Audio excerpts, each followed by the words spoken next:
Mapagpalang araw po sa ating lahat. Ako po si Junella Bianca D. Aguilar. Ito daw po ang aking 90 devotion para sa ating 365 daily devotion na pinamagatang ikaw ba ay dualistic o holistic? Ang topic po natin ngayon ay dualism. Sabi po dito, ang concept na dualism is the belief that God and the material universe have eternally existed as two opposing forces. This view suggests that there is an ongoing, equal struggle between good and evil.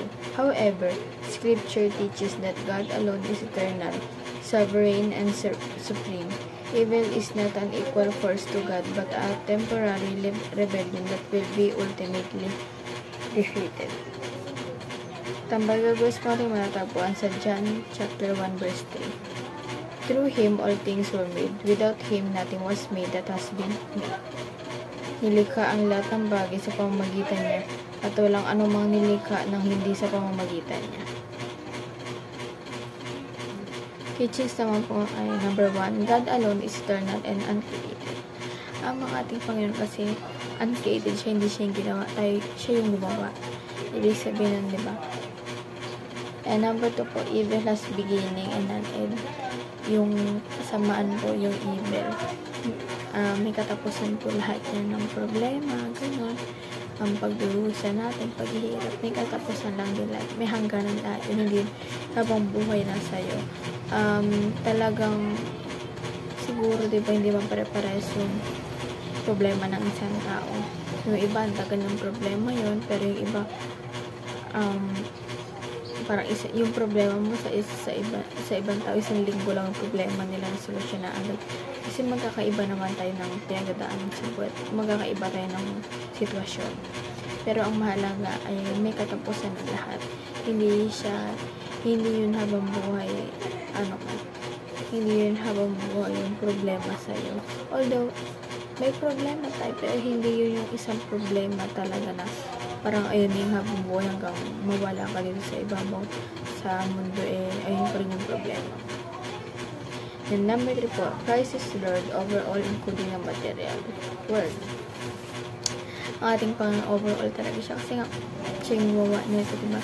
Kung wala siya, wala rin tayo, including the material world, diba? Kung ano nakikita natin dito, kung ano yung mga bagay na meron tayo, gadget, diba? Sa kanya to siya yung gumawa nito, siya yung lumikha nito.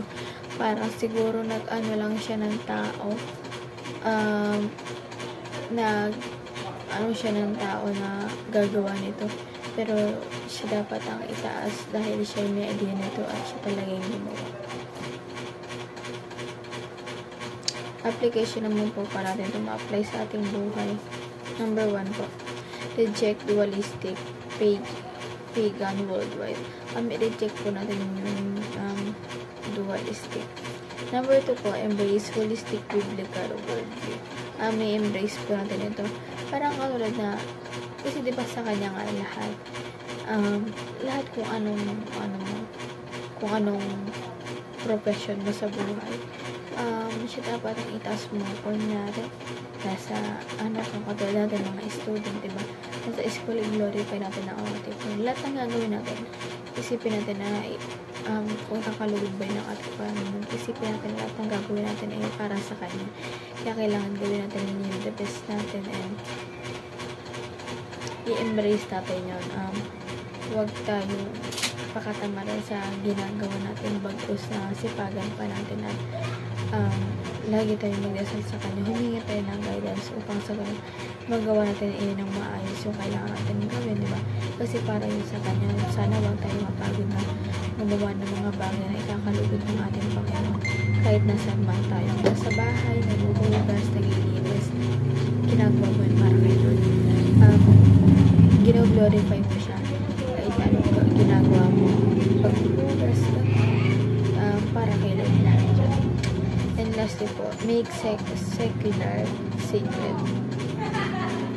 And sabi nga po dito sa Genesis chapter 2 verses 19 to 20, now the Lord God had formed out of the ground all the wild animals and all the birds in the sky.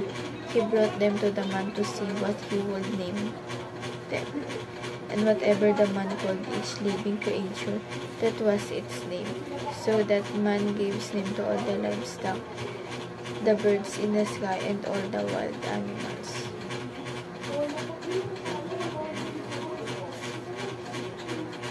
And sabi rin po dito sa Colossians chapter 1 verses 16 to 17, for in Him all things were created, things in heaven and on earth, visible and invisible, whether thrones or powers or rulers or authorities. All things have been created through Him and for Him. He is before all things, and in Him all things hold together. Kaya po kailangan pahalagahan po natin siya, diba? Dahil sabi nga nito, lahat ng bagay na ginagawa natin ay para sa Kanya at siya dapat ang i-glorify natin. Kaya kailangan na gawin natin yung best natin para sa Kanya. And kailangan kada gawa na ginagawa natin, kahit maliit man yan or malaking bagay, na kailangan na iisip natin ang ating Panginoon, diba? Diba sabi nga to, lahat ng bagay dito sa mundo, visible or invisible, sa Kanya galing. Siya yung gumawa din, siya yung lumikha. And yun naman po ang aking devotion ngayong araw. Sana po natutunan kayo at huwag mo rin itong kalimutan na isa sa ating mga mahal sa buhay, and God bless po sa ating lahat.